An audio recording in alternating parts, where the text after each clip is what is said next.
उतनी गहराई से हमारे मन में भाव तो आना चाहिए।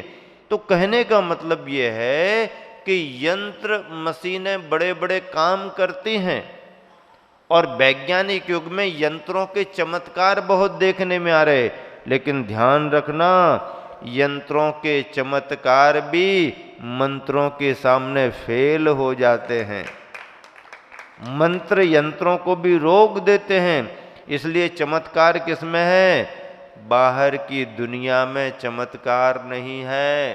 तुम लोग भ्रमित हो, यहाँ ऐसा वहाँ वैसा, इसका चमत्कार उसका चमत्कार, नहीं, कहीं कोई चमत्कार नहीं है।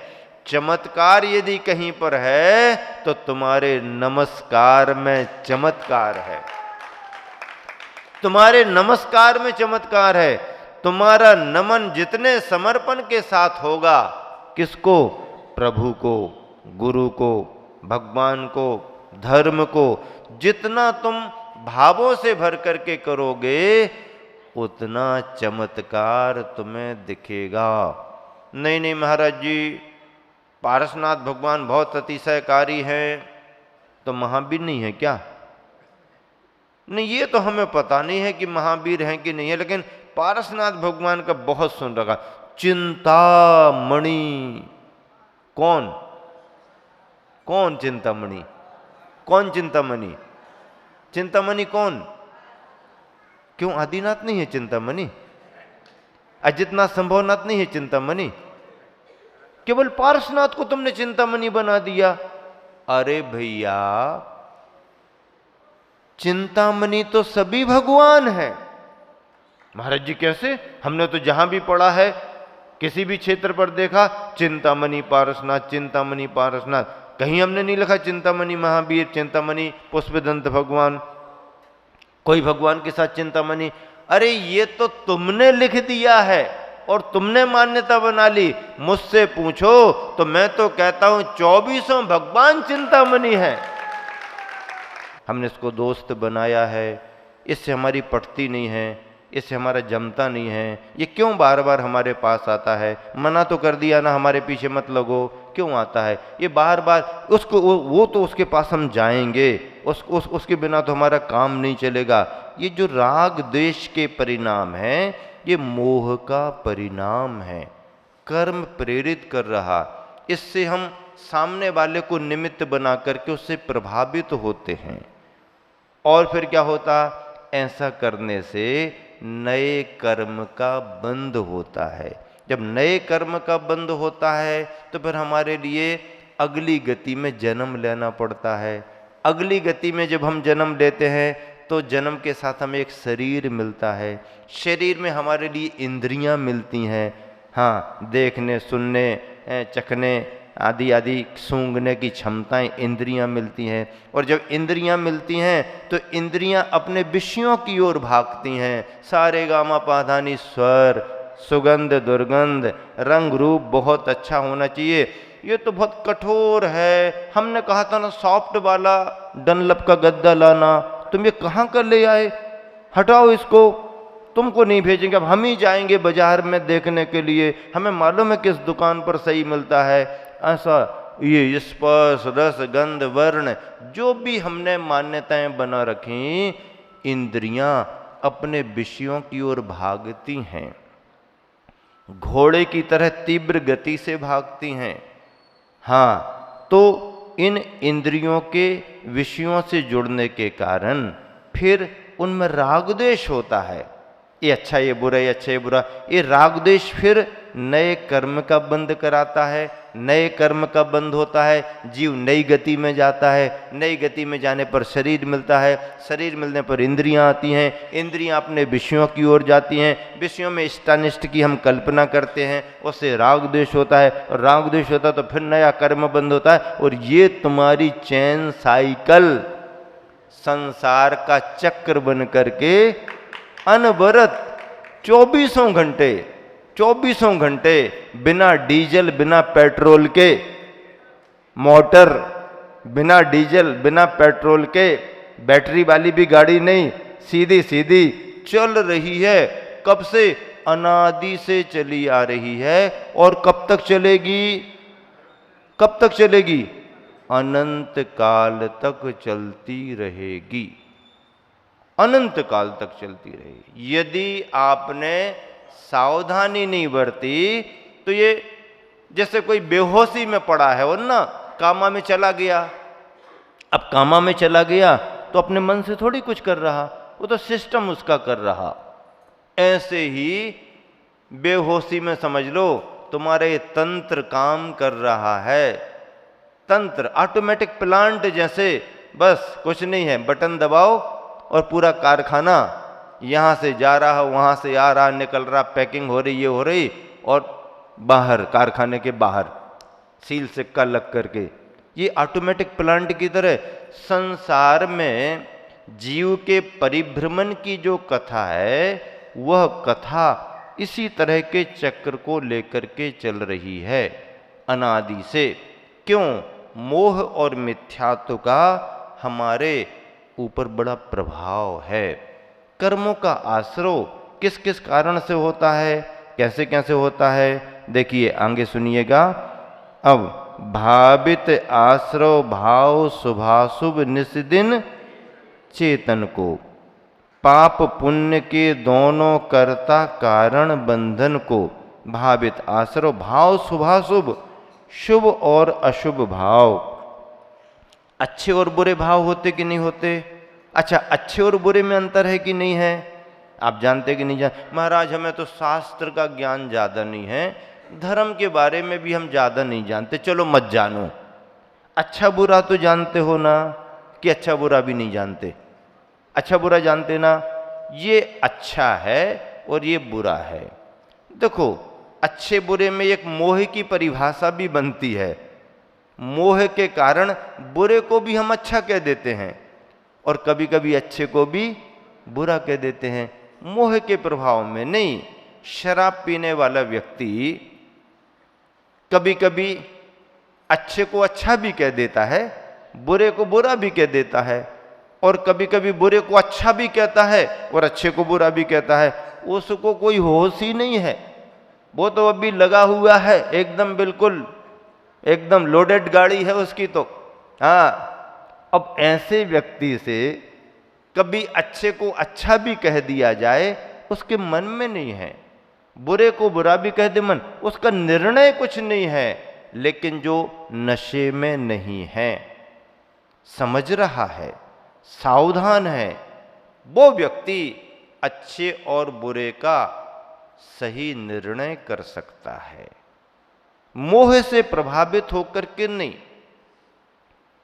अपने अपराधी बच्चे को बचाने के लिए माता पिता कितने तर्क देते हैं, तो उनके तर्क सही हैं क्या? बच्चा तो अपराधी है, प्रूफ है, फिर भी माता पिता कहते हैं नहीं हमारा तो बहुत अच्छा बच्चा है। मोह के कारण, मोह के कारण। और दूसरे का बच्चा अच्छा भी है, उसने अपराध भी नहीं किया, लेकिन तुम्हारा उससे द्वेष चल रहा है। किसी ने कहा आजकल ये बच्चा ठीक सा नहीं तो, अरे हाँ बहुत ही ज्यादा गड़बड़ है, बिल्कुल, और पूरी डिक्शनरी के शब्द जितने तुम्हारे पास हो सब उसी को लगा दोगे, बुरे बुरे सब, सारी सब, हाँ वो ऐसा है वैसा है। क्यों? तुम्हारा द्वेष चल रहा है। राग और द्वेष के कारण हम अच्छे बुरे का निर्णय नहीं, लेकिन सही राग द्वेष से परे होकर के तो जो हम निर्णय करते हैं वो सही माना जाता है। पाप पुण्य के दोनों कर्ता कारण बंधन को, भाव शुभ और अशुभ हमारे जो हैं वो पुण्य पाप का बंधन कराने वाले हैं। तुलसीदास जी ने एक दोहा लिखा, बहुत पुराना याद आ गया। तुलसी नरभव खेत है। मनुष्य का भव क्या है? मनुष्य की पर्याय मिली ना, नरकादि त्रियंचों को देखो, मनुष्य को देखो, तो तुलसी नरभव खेत है। मन वच काय, ये मन वचन काय मनुष्य के भव में मिले हैं, ये क्या है? मनुष्य के भव को तो खेत कह दिया। तुलसी नरभव खेत है, मन वच काय किसान। किसान कौन हो गया? मन वचन काय को किसान कहा। अब खेत भी हो गया, किसान भी हो गया। अब बीज क्या? पाप पुण्य दो बीज हैं।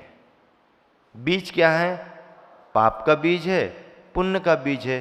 अब किसान की स्वतंत्रता है, इसमें उसकी मजबूरी नहीं है। क्या बोना सो जान, किसान विचार कर ले कि उस जमीन में क्या बोना है।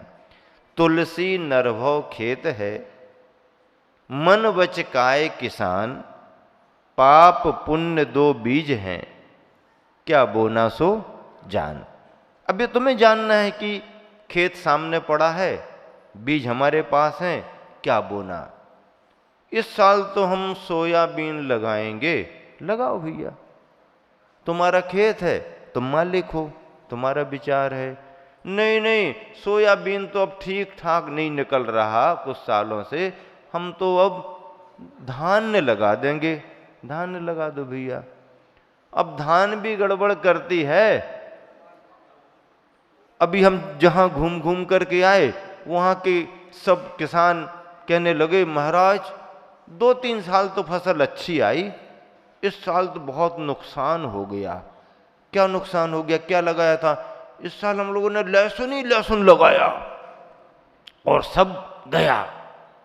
आ गया तो भाव ही नहीं मिल रहा, पूंजी नहीं निकल रही, लगत ही नहीं निकल रही। ऐसा कहते भैया, 1 साल लगत नहीं निकल रही तो तुम रोना धोना कर रहे हो, और जब 3-4 साल अच्छी लगत निकल आई थी तब क्या किया तुमने? अरे महाराज, उन दिनों को याद मत करा, बहुत याद करके दुख होता। वो बहुत अच्छे दिन थे जब खूब आमदनी हो रही थी। जब आमदनी बहुत होती है तो व्यक्ति सब भूल जाता है, और जब नुकसान हो जाता है, अरे भैया, तो बोया तो तुमने है ना, किसने कहा था कि वो।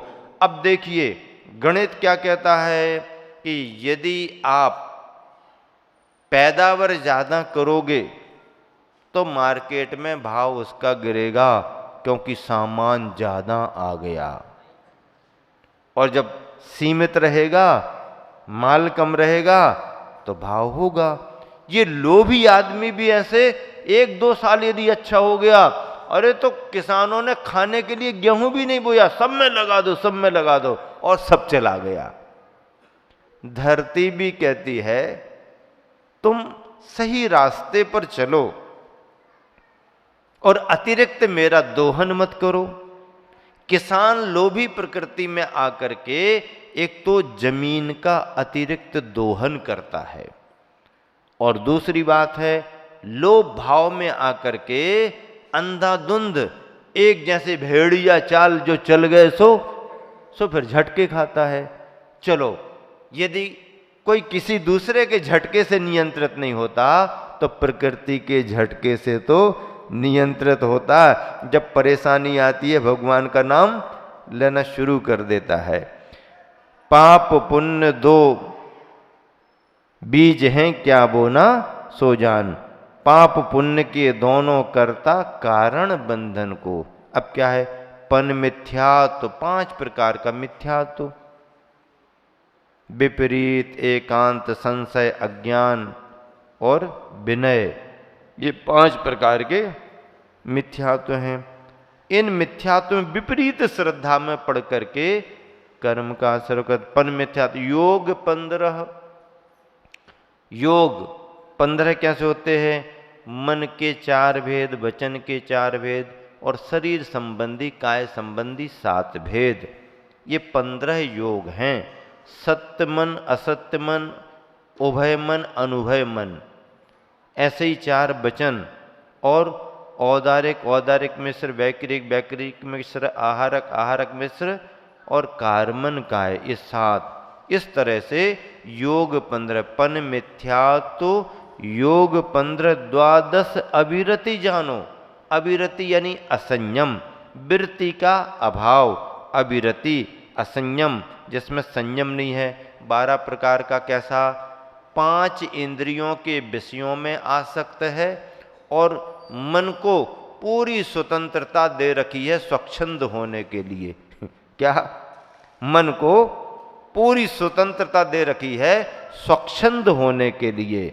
जाओ, जहां जाना हो, जो सोचना करना हो, 5 इंद्रियों के विषय और एक मन, इस पर नियंत्रण ना होना, इस पर कंट्रोल ना होना, ये असंयम अविरति मानी गई है।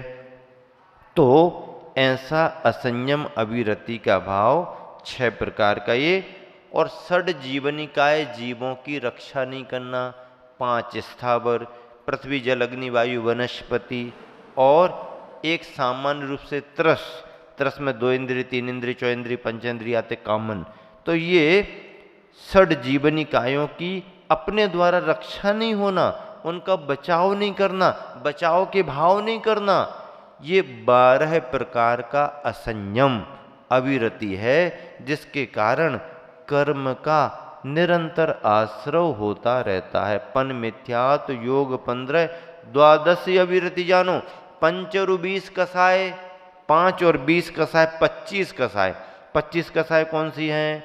25 कसाय में अनंतानुबंधी संबंधी क्रोध मान माया लोभ, अप्रत्याख्यान संबंधी क्रोध मान माया लोभ, प्रत्याख्यान संबंधी क्रोध मान माया लोभ, संजुलन संबंधी क्रोध मान माया लोभ, ये 4 चौको 16, और 9 कसाय 9, हास रति अरति शोक भय जुगुप्सा स्त्रीवेद पुरुषवेद नपुंसक वेद, ये 9। इस तरह से 16 और 9 25। इन 25 कसाय भावों के कारण निरंतर कर्म का आश्रव, ये 57 आश्रव यहाँ पर 12 भावना में बतलाए गए। वैसे तो 108 आश्रव भी होते हैं, संभ्रम समारंभ आरंभ मन बस्ती तनकीने प्रारंभ क्रोधादि चतुष्टय धरि के, और ये सब 108 हो जाते हैं। तो ऐसा आश्रव ये निरंतर हो रहा है। इन आश्रवों में पन मिथ्यात योग 15 द्वादश अविरति जानो, 5 और 20 कसाय मिले सब 57 मानो, ये 57 हो गए। वैसे 108 का भी अपन भंग बनाते हैं। अंत में क्या कहा? मोह भाव की ममता टारे पर परिणति खोते।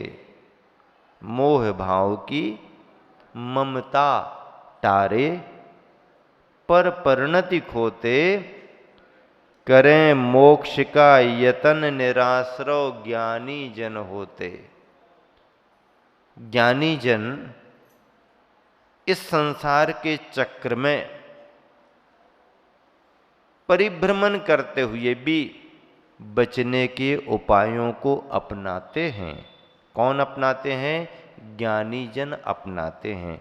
अज्ञानी तो चपेट में रहते हैं, अज्ञानी तो बहाव में रहते हैं। ज्ञानी जन सावधान होकर के इस संसार के चक्र को समझते हैं, और कर्म के आश्रव कैसे हो रहे हैं उन पर ध्यान रखते हैं।